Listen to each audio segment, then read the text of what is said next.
Selamat datang. Adanya tunggu dulu di sini ya. Nanti baru giliran makin di sini. Nanti kita lihat film dulu sambil istirahat.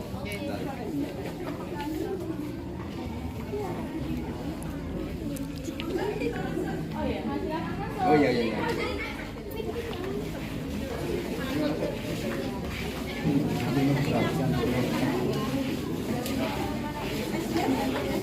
Dari MTS Temanggung. Iya. Temanggung. Temanggung.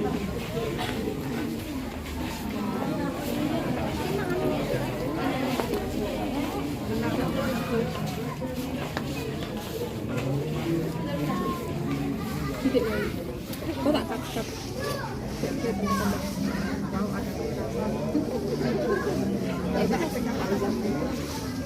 Bener, di Pandu ya? Di Pandu. Silakan. Boleh.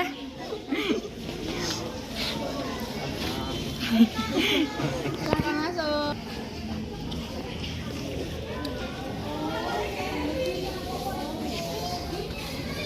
Selamat pagi. Tugasnya apa nih? Kita kerjain bareng-bareng. Ini profilnya ya kalau mau dicatat. Jadi monumen Wonjali ini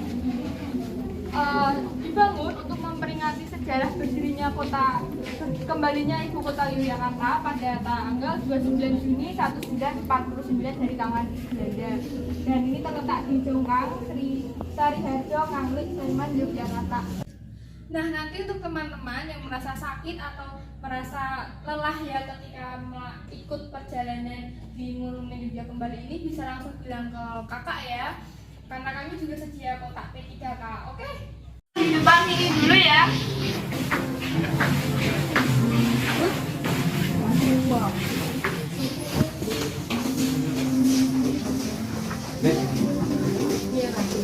Jadi selamat pagi teman-teman semua. Selamat datang di Museum 1 Monumen Yogyakarta Kembali. Perkenalkan nama kakak Lintang yang akan menjadi pemandu teman-teman di Museum 1 dan Museum 2. Silakan sekarang teman-teman bisa masuk ya.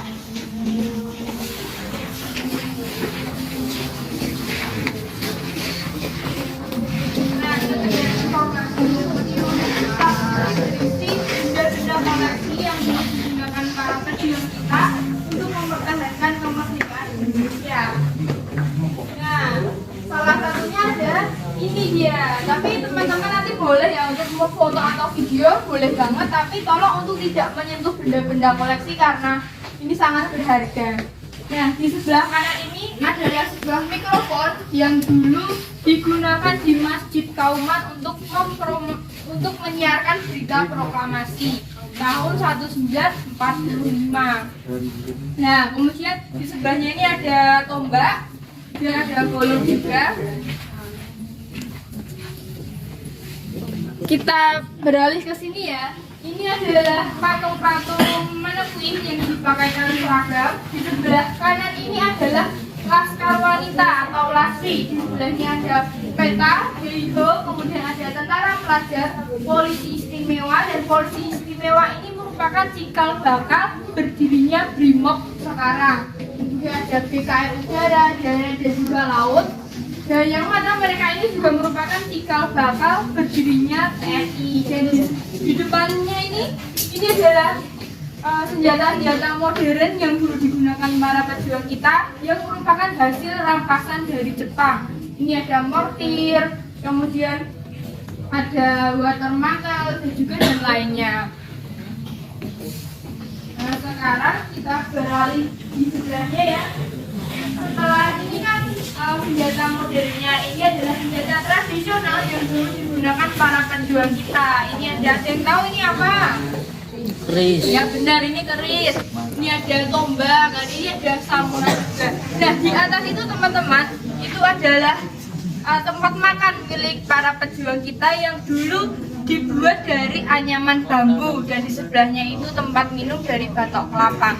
Dan mereka masih menggunakan sumpit karena apa? Karena pada masa itu masih terpengaruhi oleh gaya Jepang. Jepang kan kalau makan pakai sumpit ya.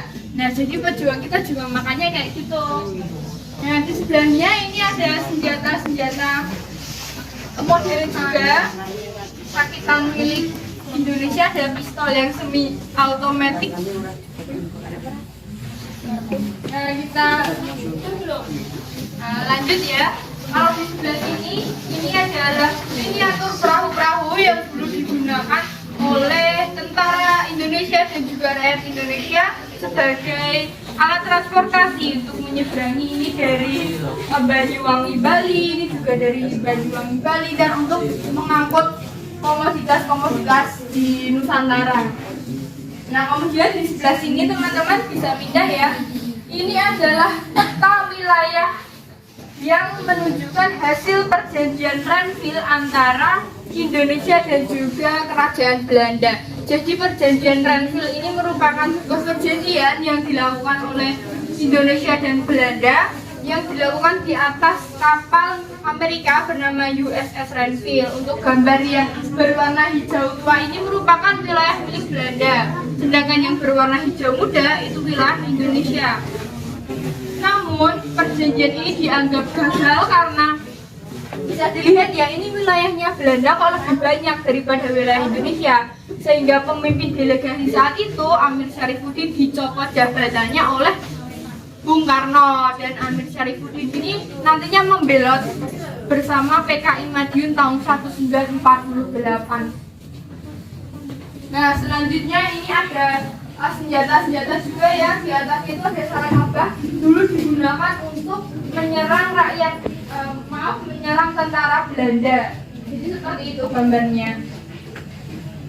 Nah, selanjutnya ini di sebelah sini adalah, yang tahu ini apa?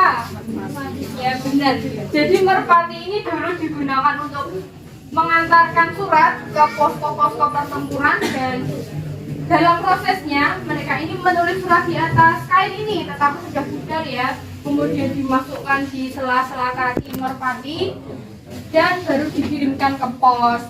Dan dalam tulisannya pun mereka menggunakan sandi, sehingga jika tertangkap oleh Belanda mereka ini tidak bisa memecahkannya. Seperti itu. Kita lanjut ke museum 2.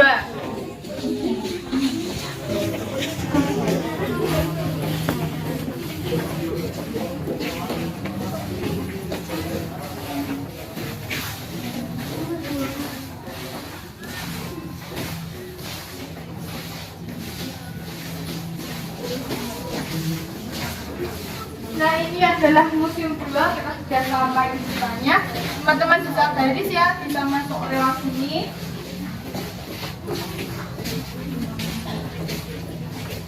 Sekali lagi mohon untuk tidak menyentuh benda-benda koleksi yang ada di sini. Kalau untuk difoto dan di video silakan.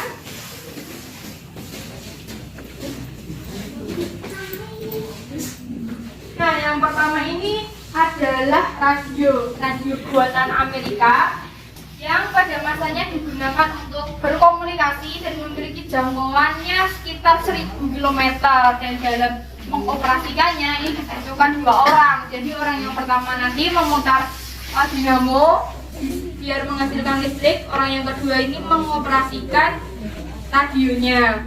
Kemudian di sebelah sini ini ada HETI ya, atau walkie talkie. Ini jangkauan radiusnya 100 km. Kalau radius lagi 1000, ini 100, karena pada masa itu kan belum ada handphone, jadi kita tidak bisa berkomunikasi, pakainya walkie talkie.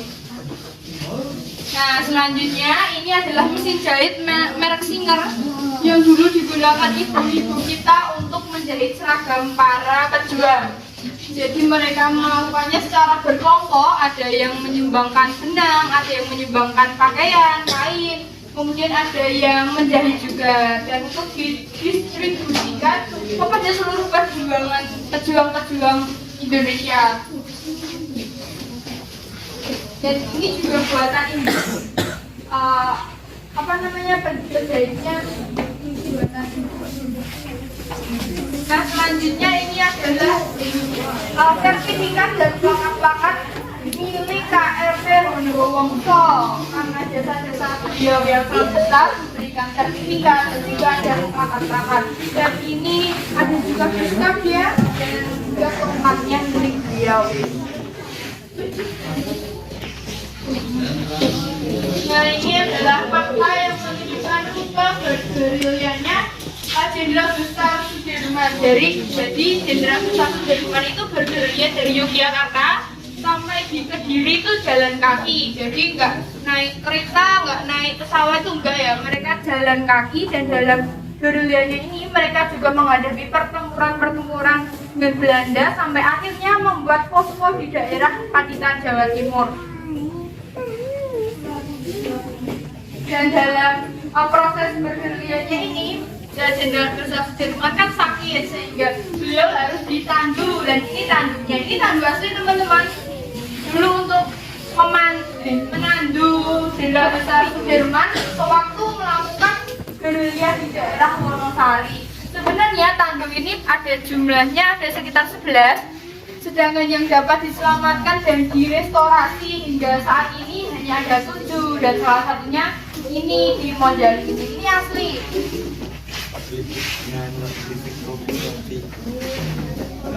Kemudian di sebelahnya ini ada alat makan dan juga kursi yang dulu digunakan Jenderal Sudirman juga waktu melakukan gerilya di daerah Wonosari. Itu sebenarnya juga ada domat, dan ini adalah kursi yang ada di warung sate. Warung satenya namanya Puas. Jadi sebenarnya ini adalah warung sate bohongan. Para pejuang kita itu pada masanya jajan di warung tersebut, tapi sebenarnya mereka melakukan mereka rundingan di belakang warung sate karena itu adalah markas besar mereka. Jadi mereka berpura-pura memberi sate, padahal mereka sebenarnya sedang menyusun taktik di belakang warung sate tersebut. Dan ini seragam milik Paku Alam 8. Ini asli. Ya, dibuat dari Pemuda DIY. Nah, selanjutnya ini adalah kursi kerja yang digunakan oleh Sri Sultan Hamengkubuwono yang ke-9. Baik teman-teman, berakhir sudah perjalanan kita di Museum 1 dan 2. Terima kasih atas perhatiannya teman-teman. Mohon maaf apabila dalam penyampaian kata ada salah kata dan yang tersinggung. Untuk selanjutnya silahkan lanjut menuju Museum 3 yang akan dipandu oleh kakak-kakak yang lain juga. Hati-hati di jalan. Semoga selamat sampai tujuan. Jalan, semoga selamat sampai di rumahnya masing-masing. Ya, makasih banyak ya, Pak. Berikutnya, sekali lagi MTS Hai. Tempuran. Terima kasih. Hai. Kunjungannya.